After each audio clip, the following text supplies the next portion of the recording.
Hello and welcome. Today is Thursday, June the 25th, 2015. This is Paul Sandhu coming to you with just another economic news update. Today I wanted to talk to you again about Greece, having talked about the subject many, many times. What I have now come to realize is that these situation or what is transpiring is rather fluid, that it is almost impossible to come to a certain conclusion that this outcome X is guaranteed or not. Based on, let's say, back in 2011 when this started, and a lot of people said that Greece is going to default, the EU is going to fall apart, and now we are into almost halfway through 2015, and none of that has happened. Every week now we get information: oh, Greece is going to default, they're going to exit the EU, and this is going to happen. But what I am now realizing is that we just don't have enough information. So if you're expecting me to tell you what's going to happen with Greece, I can't, because I don't know what goes on behind the scene. What I've come to realize is that all the information about these matters, whether they're financial, they're political, they're military, however, whatever they are, the information that filters through to the public, which is us, is very limited. And based just on that information, it is impossible to come to uh, a certain conclusion. So we can make some speculation that outcome X or outcome Y will be the result based on what we are seeing. But the problem is we really don't know what is going on here.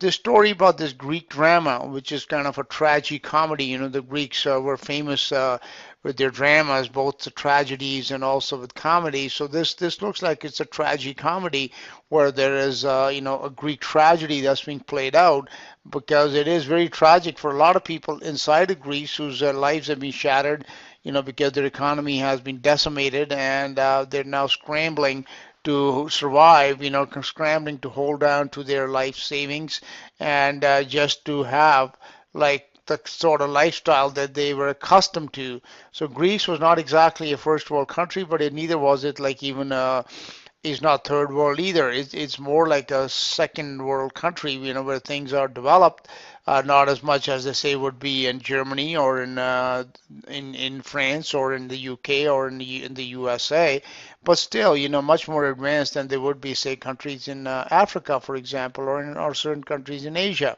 So it was a pretty decent country. They had an economy which was an export-based economy, very agricultural, also shipping.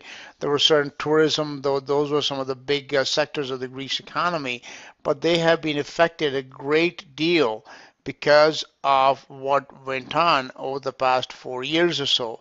So here we are once again that every week it seems that these Greek prime minister and the Greek finance minister and the IMF and the EU and they're all having meetings about this so-called Greek debt. But from what I can understand is the Greek debt, in the big scheme of things, when these days when we talk about trillions and quadrillions, it really is not that big a deal. It's like maybe a few $100 billion, which I'm sure the ECB could print off and get rid of in a flash if they wanted to.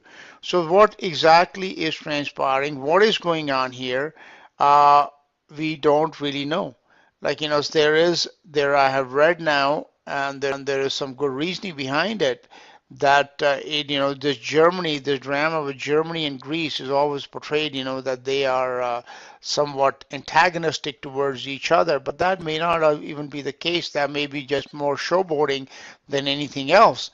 So it is true that we are told that the Germans want to kick the Greeks out of the EU, but the opposite may actually be true, that the Germans don't want the Greeks to exit the EU. And at the same time, the Greeks themselves may not want to do this, but they're playing this game.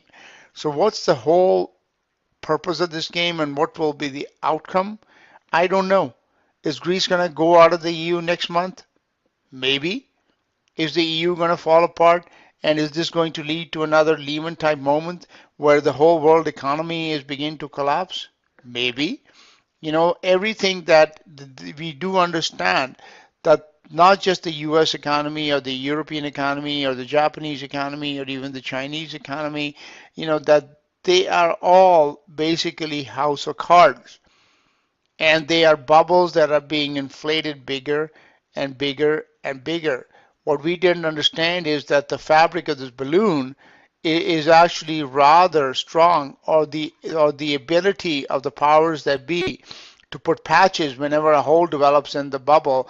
They just patch it up quickly. They band-aid it, like their band-aid ability seems to be much stronger and much more refined than we had given them credit for. So this drama could go on a while. I am convinced that it is going to come to an end. And I had given the time frame of 2016 to 2020, I believe is my time frame. Therefore, people, they're saying everything is going to fall apart in September and 2015 is the year.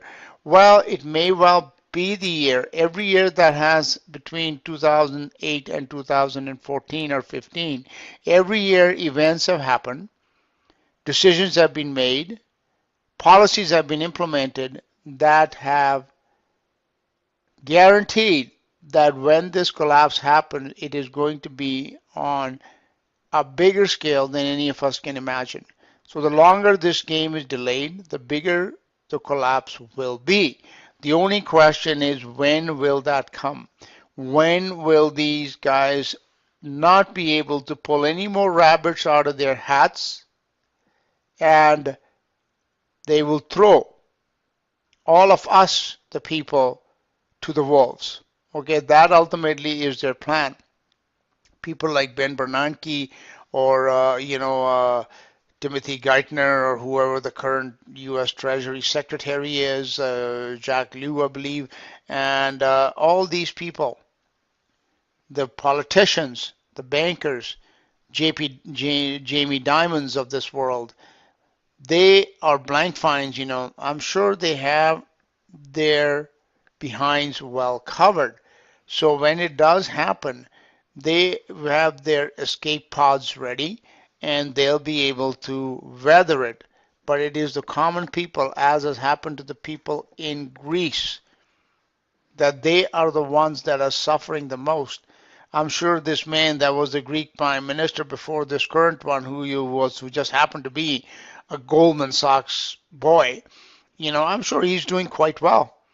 Whether he's in Greece or he's living in Luxembourg or some other kind of luxury place, I'm sure he's not hurting, but the Greek people are. And that's what we have to be aware of, is that in the end, when this whole thing does break apart, then we will be the ones, it'll be the little people that'll be hurting.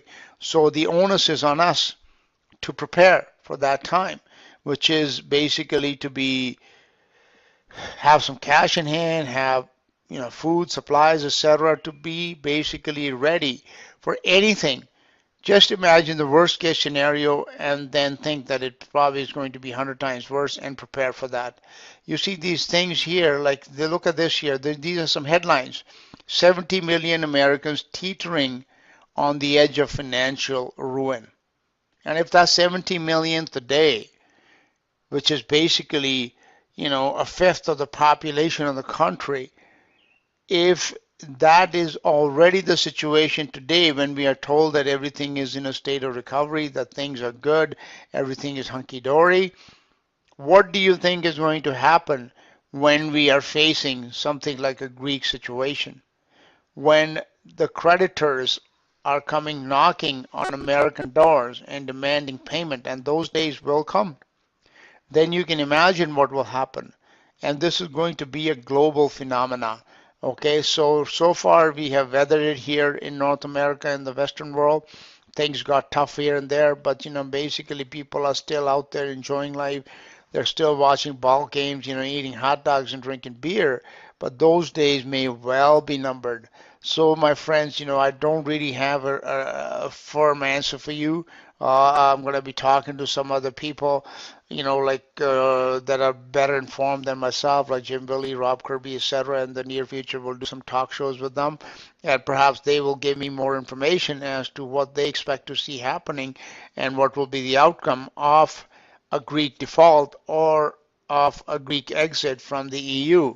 But at this moment in time, looks like the status quo is being maintained, and this game, like we expected in 2011 to end in 2012, and here we are in 2015, heading to 2016. This may well last another 2, 3 years, but as I said before, I do not believe that it's going to go beyond 2020. So you should think of that as a blessing that we have some more time to prepare, but we should get serious about it. Thank you for listening. This is Paul Sandhu.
For eternity.